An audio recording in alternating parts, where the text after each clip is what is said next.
IAS और IPS की ही तरह इंडिया की मोस्ट इम्पोर्टेंट और टॉप सर्विसेज में से एक है आईएफएस यानी Indian foreign services. Indian foreign service यानी कि भारतीय विदेश सेवा भारतीय विदेश मंत्रालय के कामकाज को चलाने के लिए एक स्पेशल सर्विस है जो देश के बाहरी मसलों को हैंडल करती है। ये ऑर्गेनाइजेशन इंडिया को इंटरनेशनल ऑर्गेनाइजेशंस और अदर कंट्रीज में रिप्रेजेंट करने के लिए जिम्मेदार होती है और इंडिया की ट्रेड और कल्चरल रिलेशंस को डेवलप करने की रिस्पॉन्सिबिलिटी आईएफएस ऑफिसर की ही होती है।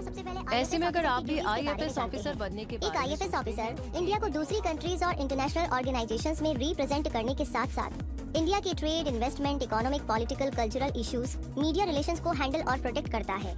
आईएफएस ऑफिसर इंडिया के कमर्शियल और इकोनॉमिक इंटरेस्ट को प्रमोट करने के साथ Indian exports, industrial collaboration, trade events और फेयर्स को भी प्रमोट करता है। स्टेट और उसके लोगों के साथ फ्रेंडली रिलेशंस को डेवलप और प्रमोट करना और नॉन रेजिडेंट इंडियंस और इंडिया में रहने वाले फॉरेनर्स को काउंसलर फैसिलिटी देना भी आईएफएस अफसर की ड्यूटी होती है। Legal disputes, protocol issues, press और पब्लिसिटी को हैंडल करना और यूनाइटेड नेशंस जैसे मल्टीलेटरल ऑर्गेनाइजेशन में इंडिया को रिप्रेजेंट करना भी आईएफएस ऑफिसर की ड्यूटी होती है। एक आईएफएस ऑफिसर की बहुत सारी रिस्पॉन्सिबिलिटीज होती है जिनमें से कुछ खास ड्यूटीज के बारे में हमने अभी जाना है। और अब जानते हैं कि आईएफएस ऑफिसर बनने के लिए कौन से प्रोसेस को फॉलो किया जाना जरूरी है। आईएफएस ऑफिसर बनने के लिए कोई अलग से एग्जाम नहीं होता है, बल्कि यूपीएससी यानी कि यूनियन पब्लिक सर्विस कमीशन के द्वारा हर साल कंडक्ट किया जाने वाला सिविल सर्विस एग्जाम यानी कि सीएसई ही देना होता है। इस एग्जाम को क्रैक करने वाले कैंडिडेट ही आईएएस, आईपीएस और आईएफएस जैसी जॉब्स पाते हैं और आप इनमें से किस पोजीशन के लिए चुने जाएंगे ये आपके मार्क्स और प्रेफरेंस के हिसाब से तय होगा। अब जानते हैं एजुकेशनल क्वालिफिकेशन के बारे में। आईएफएस ऑफिसर बनने के लिए सबसे पहले आपको 10+2 एग्जाम क्लियर करना होगा। इसमें आपकी कोई भी स्ट्रीम हो सकती है यानी आर्ट्स, कॉमर्स या साइंस। इसके बाद आपको इंडियन यूनिवर्सिटी से ग्रेजुएशन की डिग्री लेनी होगी जो किसी भी स्ट्रीम में हो सकती है। अगर आप डिग्री कोर्स के फाइनल ईयर में हो तो आप आईएफएस ऑफिसर के लिए होने वाले प्री एग्जाम में बैठ सकते हैं। आगे बात करें अगर एज लिमिट की, तो एग्जाम ईयर की 1 अगस्त तारीख को कैंडिडेट 21 साल का होना जरूरी है और इस डेट पर कैंडिडेट की उम्र पूरे 30 साल नहीं होनी चाहिए। यानी आईएफएस ऑफिसर बनने के लिए आपकी एज 21 से 30 साल के अंदर होनी चाहिए। अब आगे बात करते हैं दूसरे क्राइटेरिया की। कैंडिडेट इंडिया, नेपाल या भूटान का नागरिक हो। इनके अलावा तिब्बती रिफ्यूजी और पाकिस्तान, बर्मा, श्रीलंका जैसे देशों से आए इंडियन ओरिजिन के लोग भी आईएफएस ऑफिसर बन सकते हैं, लेकिन इससे जुड़ी कई सारी कंडीशंस को पूरा करने के बाद ही उन्हें आईएफएस ऑफिसर बनने के लिए एलिजिबल माना जा सकता है।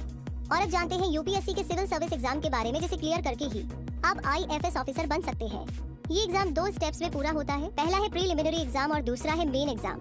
प्रीलिम एग्जाम में 2 कंपलसरी पेपर होते हैं, जनरल स्टडीज और जनरल एप्टीट्यूड। ये दोनों ऑब्जेक्टिव क्वेश्चन पेपर होते हैं और इनकी ड्यूरेशन 2 घंटे होती है। प्रीलिम एग्जाम को क्लियर करने वाले कैंडिडेट ही मेंस एग्जाम दे सकते हैं। मेंस एग्जाम में 9 पेपर्स होते हैं, जिनमें language qualifying paper, English qualifying paper, general ऐसे पेपर, 2 जनरल स्टडीज पेपर और 4 ऑप्शनल सब्जेक्ट्स के पेपर होते हैं। मेंस एग्जाम क्लियर करने वाले कैंडिडेट्स इंटरव्यू में अपीयर होते हैं, जिसमें कैंडिडेट की पर्सनैलिटी और मेंटल एबिलिटी टेस्ट की जाती है और इंटरव्यू को क्रैक करने वाले कैंडिडेट्स आईएफएस ऑफिसर की पोस्ट के लिए सिलेक्ट हो जाते हैं। और इसके बाद में आगे सिलेक्टेड कैंडिडेट्स को Lal Bahadur Shastri National Academy of Administration, Mussoorie और Foreign Service Institute New Delhi में ट्रेनिंग दी जाती है और लगभग 36 महीनों में एक ट्रेंड आईएफएस ऑफिसर तैयार हो जाता है। आईएफएस ऑफिसर की स्किल्स की बात करें तो आईएफएस ऑफिसर की पोजीशन पर रहते हुए देश से जुड़े सभी इंटरनेशनल मैटर्स को हैंडल करने की जिम्मेदारी बहुत बड़ी होती है।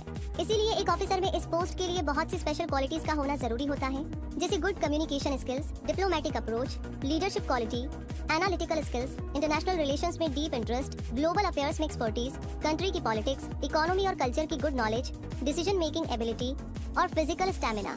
सिविल सर्विस एग्जाम को क्लियर करके आईएफएस ऑफिसर बनना आसान नहीं है, लेकिन अगर आप वाकई में इस पोजीशन पर पहुंचना चाहते हैं तो आप पूरे डेडिकेशन और डिसिप्लिन के साथ हार्डवर्क करेंगे और बिना डिसअपॉइंटमेंट हुए लगातार कोशिश करेंगे और ऐसा करके आपके आईएफएस ऑफिसर बनने के चांसेस काफी ज्यादा बढ़ जाएंगे। इसीलिए पूरी कोशिश कीजिए।